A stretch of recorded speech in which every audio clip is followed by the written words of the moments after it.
Good morning, my dear students of class 8th. I welcome you all to this new class of social science of history, where we are heading again towards the completion of the chapter India after independence. Children, since the chapter is too long and the content is quite varied with so many headings, so I want you to understand the chapter step by step. So, in the previous class, we discussed three major features of the Indian Constitution, but now I left the class on this note that many days were spent in deciding the distribution of powers, how the powers had to be distributed. Some wanted the powers to be in the central, and some wanted the powers to be distributed. So, to balance these claims, three lists of subjects were provided: union list, state list, concurrent list. We have all discussed this in civics, children. Union list had subjects related to taxes, defense, foreign affairs, because all these things are associated with the country, central part. Then state list, from the name itself, state list, so it was dealing the affairs with the education, wealth, which could be taken care by the states.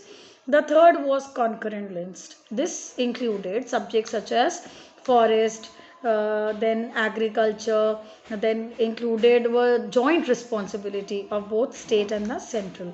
State we did, central we did, obviously. Then the third will be having the compilation. So here the responsibilities were jointly added. Children, now the next concern was related to the language. In which language this should be written? Many members wanted to replace English language with Hindi, but some members like TT Krishnamachari said that Hindi would be imposed on South Indians. They would get separated from India. Finally, a compromise was reached in which Hindi was taken as the official language of India and English was to be used in the courts. So after a lot of discussion in what language we should write Indian Constitution, then they came to this conclusion that Hindi as the official language, and it was taken that English should be the court language. We all have studied this, children. So though many people contributed in framing of the constitution, but the most crucial part was played by the chairman of the drafting committee, Dr. B.R. Ambedkar. It was Dr. B.R. Ambedkar, children, under whose supervision the document was finalized. In his final speech in the Constituent Assembly, children, he said that political democracy had to be accompanied by economic and social democracy. Political democracy, democracy where people are free to choose their representatives, democratic country. So in this political scenario, social democracy was to be there, and economic democracy had to accompany this. According to him, the mere layout, according to him, the right to vote would not remove the inequality between rich and poor, or between upper caste and lower caste. Of course, when everybody is having right to vote, there won't be any pinch of feeling of discomfort or discrimination into rich or poor, or middle income or lower income group, children. So the mere right of voting would not remove the inequality. Just giving this right will not remove all the inequalities which have been coming along in India.